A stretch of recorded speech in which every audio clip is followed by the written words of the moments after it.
एक बार एक राजा गौतम बुद्ध के पास आया। बुद्ध के आश्रम में बहुत भीड़ थी। राजा ने आग्रह किया कि वह एकांत में उनसे कुछ कहना चाहता है। बुद्ध बोले, मोंदु नयन कतहु को नाही, अर्थात सर्वत्र एकांत है, यही बोलो। राजा ने कहा कि मैं संन्यास लेना चाहता हूँ।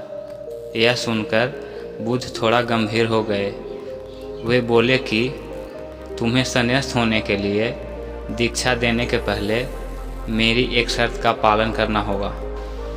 राजा ने आश्वस्त करते हुए कहा कि जब दीक्षा लेनी है और संन्यास्त होना ही है तो सब शर्तें मंजूर है। बुद्ध ने आदेश दिया कि अपने कपड़े उतारो, जूते उतारो और नग्न हो जाओ और अपनी राजधानी के राजमार्गों पर स्वयं को जूते मारते हुए चक्कर लगाकर आओ। राजा ने वही किया।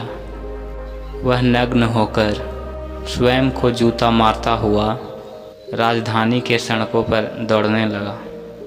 उसके चले जाने पर शिष्यों ने बुद्ध से कहा कि जब हम दीक्षा लेने आए थे तब तो आपने ऐसी कठोर शर्त नहीं लगाई थी। आप तो स्वयं कर्मावतार हैं, फिर राजा के साथ ऐसा कठोर व्यवहार क्यों? बुद्ध बोले, जब तुम लोग संन्यास लेने आए थे तो तुम्हारे अहंकार बहुत बड़े नहीं थे, इसलिए तुमसे द्वार द्वार भिक्षा मंगवाकर ही काम बन गया था। पर यह तो राजा है, इसका अहंकार बहुत बड़ा है, इसलिए महारोग की दवाई भी अधिक शक्तिशाली होनी चाहिए।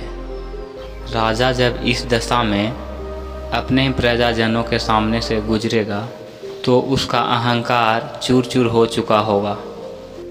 राजा ने शाम तक शर्त पूरी कर ली और बुद्ध के चरणों में आकर बैठ गया और कहने लगा, भंते, मुझे दीक्षा देकर अब तो संन्यास्त करें। बुद्ध ने राजा के सर पर मुकुट रखा और कहा कि अब तुम्हें संन्यास लेने की जरूरत नहीं है। जाओ और स्वामी भाव छोड़कर सेवक भाव से राज करो। अब तुम एक राजा नहीं बल्कि राजश्री हो चुके हो।